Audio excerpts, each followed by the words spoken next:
If you've got a 401k, an IRA, or a pension plan, I've got some really bad news for you. The IRS wants you to think that these so-called qualified plans are the best way to save money for retirement. They induce you to max out your plans by giving you tax breaks right now and allowing your money to grow tax-free over the years. Sounds pretty good, right? Wrong. The fact is that putting money in your 401k or IRA is almost the worst thing you could do for your retirement, because you're going to be taxed out of your gourd when you finally retire and need the money the most. Then, when you die, guess what?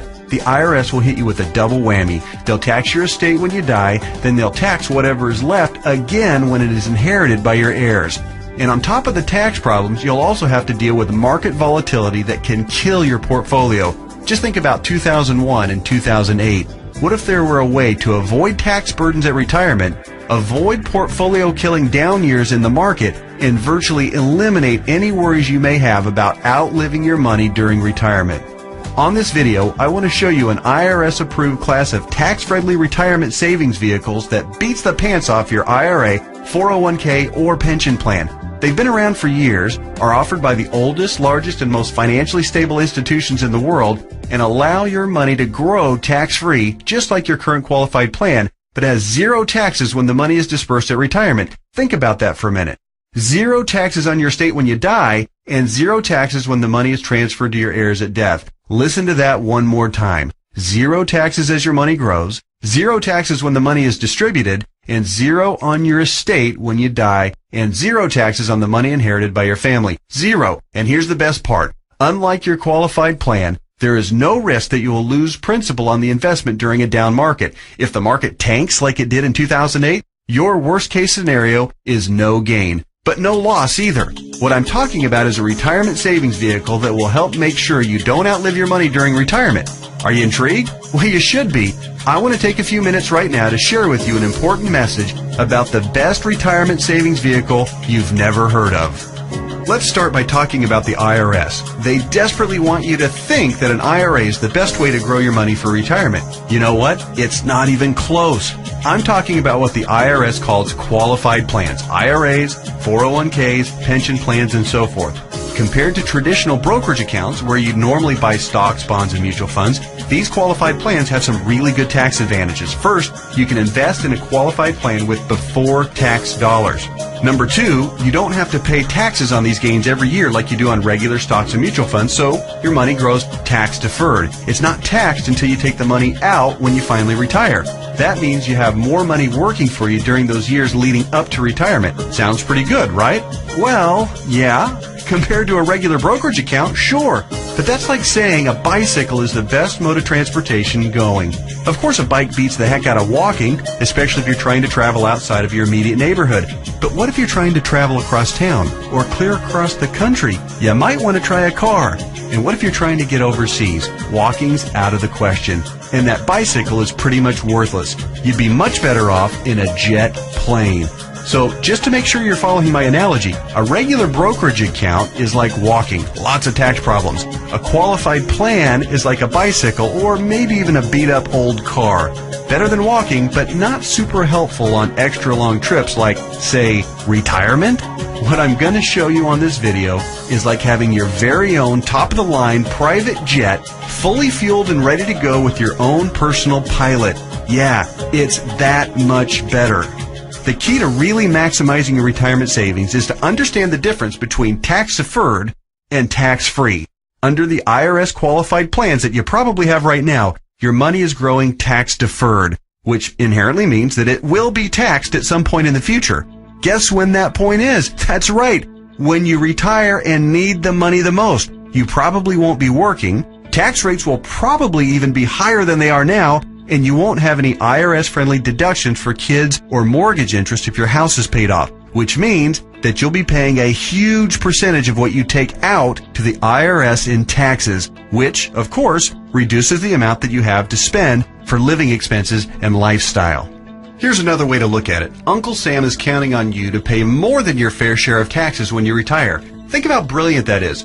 Let's encourage people to contribute money by giving them a tax break now, then let that money grow tax deferred so we can get an even bigger chunk of taxes from them later. Hey, I'm all for paying my fair share of taxes, but I tell you what, giving the IRS a bare minimum of $33,000 for every $100,000 I withdraw from my qualified plan of retirement is just plain ridiculous. Look, you've paid taxes and you'll continue to pay taxes for your entire working career.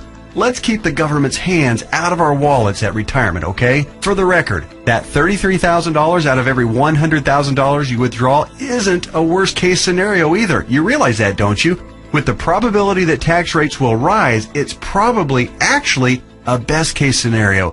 Any right-thinking person can see that the tax rate of 40 or 50% isn't out of the question 15 or 20 years down the road. So, let's talk about this so-called jet plane of retirement savings vehicles. You know, the one that beats the pants off a regular brokerage account or qualified plan. Before I tell you exactly what it is, let me show you some of the major advantages it holds. First, tax-free accumulation. Just like a qualified plan and way better than a brokerage account, your money grows year after year without having to pay taxes on the annual gains. Compound interest can then work its magic, which allows your money to grow bigger and faster. We don't need to have a discussion about compound interest, do we? If you're not familiar, just go to Google and type "the greatest miracle of growing money ever known to mankind" and find out about the greatness of compound interest. Second, tax-free distribution. Here's where your current qualified plan starts to look really bad.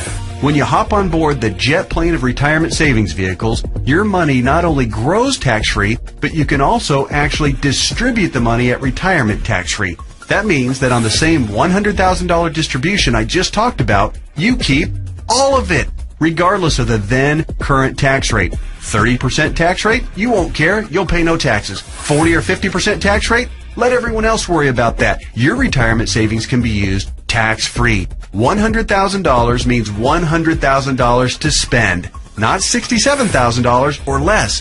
Which do you prefer? Third, tax-free transfer. With a qualified plan or with a regular brokerage account, your money will likely be taxed twice when you pass away. Once on the amount left in the account when you die, and then again when your heirs receive the leftovers as income. Great for the IRS, horrible for your estate. The jet plane of retirement savings vehicle lands smoothly here too. No death taxes, no inheritance taxes. If you've got $1 million in your account when you die, your heirs get the full $1 million. Uncle Sam? Nothing. Transferred tax laws are, however, fairly complicated, and there's some exceptions and some limitations. So ask the qualified advisor who gave you this video to discuss your situation with you. Fourth, no risk of loss of principal.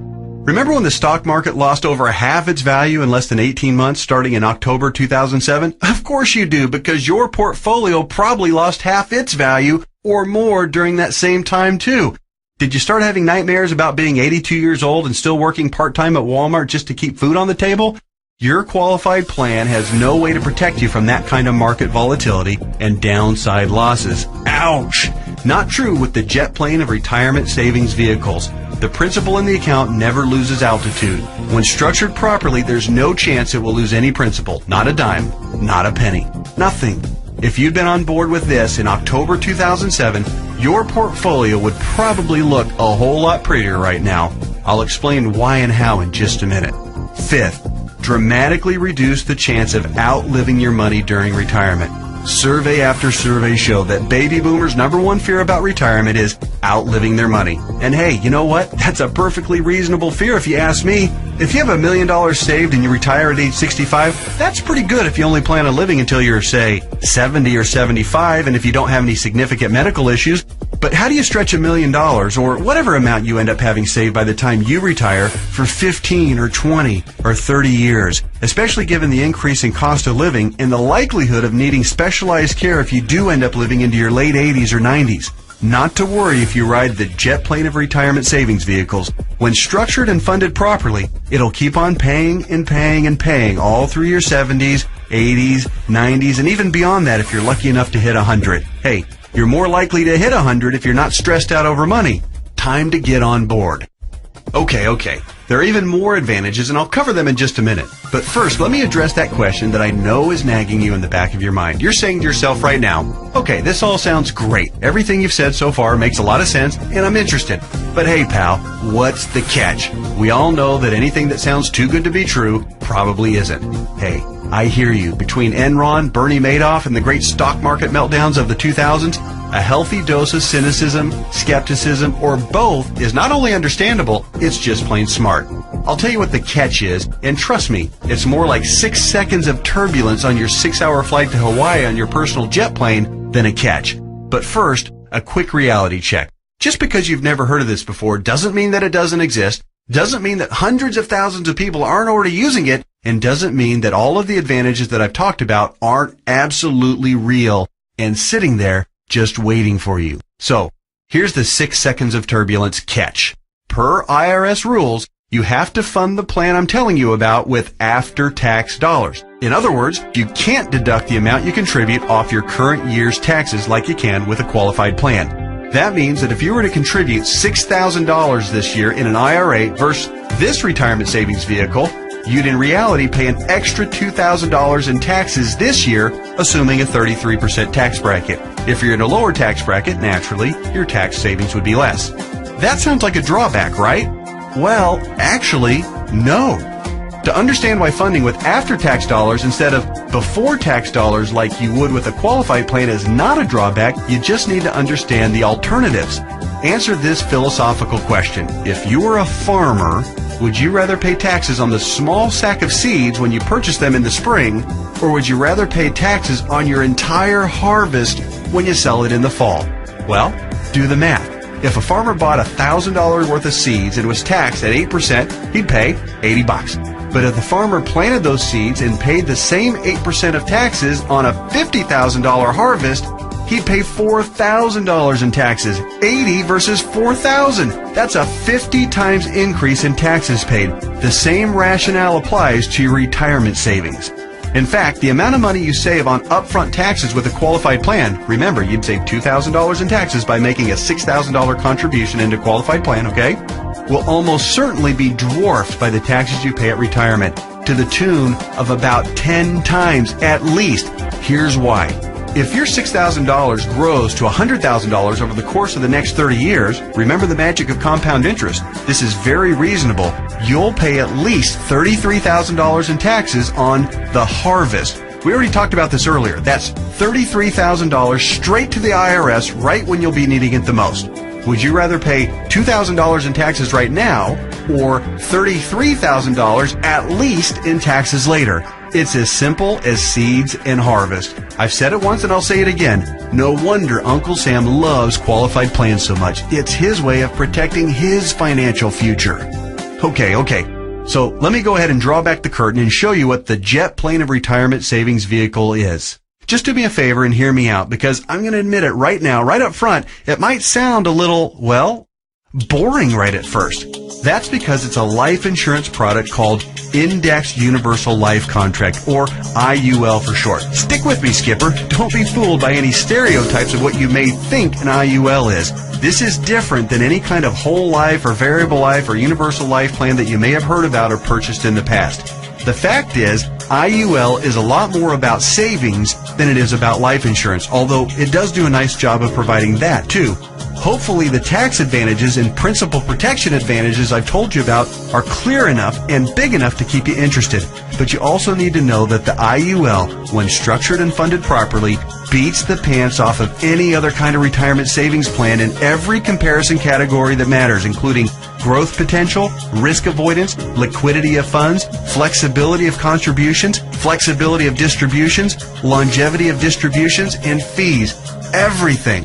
Listen, insurance companies, by law and by track record, are extraordinarily conservative.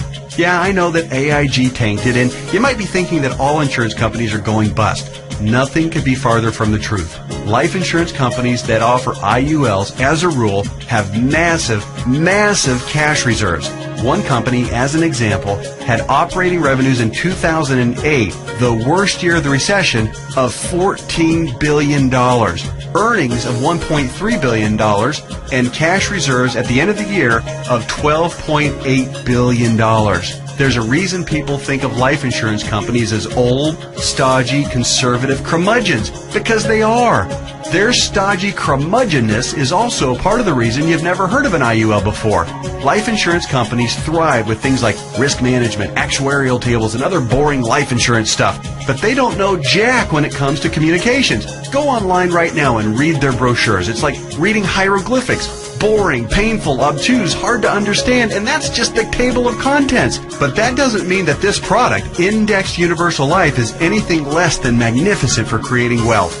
The IUL, Indexed Universal Life, gets its name because it's indexed to the S&P 500, which simply means that it mirrors the growth of the S&P 500, which, for your information, has returned over 9% per year on average for the last 27 years, even with all the crummy years in the 1980s, right after 9/11, and 2007 and 8. Remember that? But here's the best part, and what makes an IUL so darn attractive as a retirement savings vehicle. The reason IUL accounts, when structured properly, won't lose principal is because the lowest return guaranteed by the contract is 0%. Or in technical speak, they have a floor return of 0%. They can't lose money. If the stock market tanks for the year, your IUL contract doesn't take a big hit. It just stays even right where it is. Stated differently, an IUL locks in the gains during up years, but it doesn't participate in the down years. Take that, IRA. You can't even come close to competing with that. Everyone knows that portfolio losses are killers because you have to double up just to get back to even. You eliminate that risk with the IUL since your floor is 0% annual growth. No loss of principal. Compare that to the devastating 37.2% loss of the S&P 500 in 2008.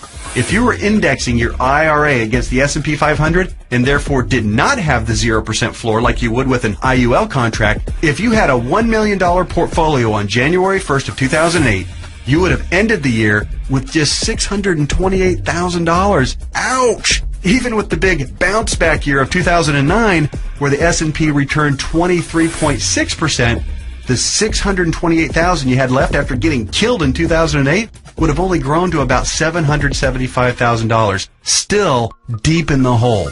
Not with an IUL. Now that brings us to the other catch of the IUL. It does offer the peace of mind of the principal protecting 0% floor, but it does also cap the gains on the upside. That means when the market has a huge growth year, your investment will be capped at somewhere in the 12 to 15% range, depending on the carrier and the contract. Don't bail out on me now. Trust me, this is not a big issue. In fact, quite the opposite. We're talking about 6 more seconds of turbulence on your 6-hour smooth plane ride to Hawaii. Here's why. Realize that huge gain years almost always follow what? That's right, huge loss years. 2003, for instance, was great, 26.3% gain in the S&P 500. But it followed 3 consecutive years, 2000, 2001, and 2002, of negative returns, 12.2, 13.4, and 24.1% respectively, negative all 3 years. Let's run those numbers. If you had $1 million in your IRA on January 1st, 2000, it would have fallen to approximately $878,000 at the end of the first year, then continued to fall to just over $760,000 at the end of 2001, and then plummeted to a measly $577,000 at the end of 2002. That same $1 million in a loss-protected IUL would have retained its worth at $1 million at the end of 2000, even though the market was down, remember? Still been worth $1 million at the end of 2001, and guess what? Still worth $1 million after 2002, even though the market got slaughtered. That's 3 consecutive down years and $423,000 in avoided losses. Wow. Then, in 2003, let's say that you were with an IUL carrier that had a 13% cap. Remember the big downside catch? It has a cap. Your $1 million would have grown to $1.13 million. It grew. Meanwhile, the qualified plan portfolio that tanked from $1 million down to just $577,000, remember that one? It would have gotten the full benefit of the 26.3% market gain, not a 13% cap like our IUL contract. Yay! But let me ask you this. Would you rather add 13% to $1 million or 26% to $577,000? 26% added to $577,000 only brings the account up to about $728,000. Again, compared to $1.13 million. This is a no-brainer. At the end of the 4-year cycle, you would have been ahead by over $400,000 with an IUL. This is real money in a worst-case scenario. The only way a qualified plan could possibly do better is if the S&P were to go up unfettered by over 15% per year for 5 or 10 consecutive years with 0 negative years. Do you really think that's going to happen? And even in the 1 in a million chance that it did, get ready to pay the tax man when you retire. I know these numbers can start to be a bit mind-numbing, but they're so critical for you to understand so you can see how to avoid getting crushed financially when you retire. Don't be afraid to rewind the video and watch that last section or the entire video again. I want to continue with the examples just a little bit further. We stopped our examples at the end of 2003. Remember, the IUL account that started with $1 million had weathered the storm and grown to $1.13 million. The IRA account hadn't done so well and had managed to eke back to $728,000, but only after a really strong 2003. Now, let's look at what happened in 2004, 5, 6, and 7. The S&P gained, in this order, 7.2, 1.2, 12.8, and 1.2% in those 4 years. Your IUL account, since it's indexed to the S&P 500, and since all of the gains were between the 0% floor, remember that, and the 13% cap, your IUL would have taken all of those same gains, 7.2, 1.2, 12.8, and 1.2%. That would take your $1.13 million account right to around $1.4 million by the end of 2007. Pretty good, right? Then, when the S&P got shellacked to the tune of 37% loss in 2008, since the lowest return your IUL account can get is 0%, guess what? The IUL account would have held steady at $1.4 million. No loss. Nice, isn't it? On the other hand, the IRA account would have grown from $728,000 to about $900,000 during those 4 good years. Still down by $100,000 since 2000, just in time to get crushed clear back down to $565,000 at the end of 2008. What would you rather have going into 2009? $565,000 or $1.4 million? This isn't a retirement savings vehicle for the ultra-conservative. It's a retirement savings vehicle for the ultra-intelligent. If you think market caps of 12 to 15% are a poor trade-off for a contractual guarantee of a 0% floor, you're just plain crazy. Naturally, past performance isn't an indicator of what will happen in the future, but I think it's safe to say that the market is going to have up years and down years. Protecting yourself from huge losses is one of the primary advantages of the IUL. It's impossible for me to overstate how superior the IUL is compared to your qualified plan. It's not even close. We've already covered the tax advantages. They're clear and evident. The risk avoidance issue is huge, and it favors the IUL by a country mile. But also remember, indexed universal life is also, life insurance. Here's what that means. If you die the day after you fund an IUL policy or any time thereafter, your heirs will receive a death benefit tax-free. The amount of the benefit depends on the size and structure of your policy, but think about your qualified plan and brokerage accounts for just a minute. How much do they pay in death benefits if you were to die early? Oh yeah, none, because they're not insurance. Are you starting to see what I mean by the best retirement vehicle you've never heard of? Hey, that reminds me. Let's talk a little bit more about why you've probably never heard of an IUL before. I already told you that one of the main reasons was that stodgy old insurance companies have horrific communication skills. But there's actually a bigger reason, which is financial advisors almost never talk about IUL. Why is that? Simple math. Only licensed insurance agents can legally sell you an IUL, and most licensed money managers and brokers are not licensed to sell insurance. In other words, the guy who sells you your IRA can't, by law, sell you an indexed universal life policy. And if he can't sell it, he can't make any money on it. End of story. Your financial planner's motivation is to get you signed up for an IRA or 401k and then make money on you for life as your investment grows. They don't care about your future tax burden. Why should they? Seriously, call your investment advisor on the phone right now and ask about an IUL. Chances are 99% he or she has never even heard of it. And if they have zero working knowledge of how or why it works. How would they know? They don't know insurance products. They like to think they have a corner on the market of helping people save enough money to retire, but they don't. They're selling skateboards, bicycles, or roller skates and pretending like the big, shiny private jet doesn't even exist. The fact is, the IUL is the best possible wealth accumulation vehicle for your retirement. For most people and in most situations, it simply cannot be beat for tax advantages, safety, growth potential, liquidity, and flexibility. Alright, just one more quick topic and then we'll let your licensed insurance professional take over and discuss all the fine point details as they relate to your specific situation.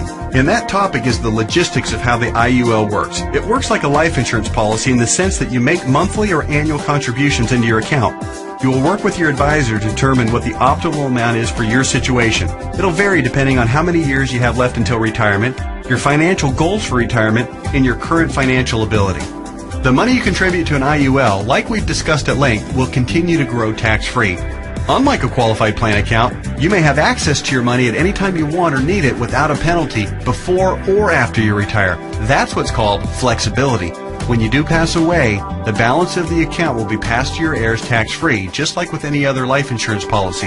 The IUL really does offer the absolute best of all possible scenarios. It's tax-friendly, it's safer than safe, and it gives you flexible access to your money.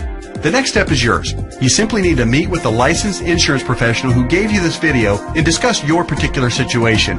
He or she will answer all of your questions, I'm sure you have several, and discuss all of your options. You may want to consider watching this video again, this time with a pen and paper handy to jot down any notes or questions you may have. Like anything else worthwhile, there are plenty of details to be covered and there's a bit of a learning curve. But whatever you do, don't do nothing. There's too much at stake. Don't fall prey to what I call the law of diminishing intent. You know what I mean. You intend to make the call and learn more, but you get overwhelmed with 1,000 little urgencies of life and you look up and a few months or even a few years have passed and you haven't done anything.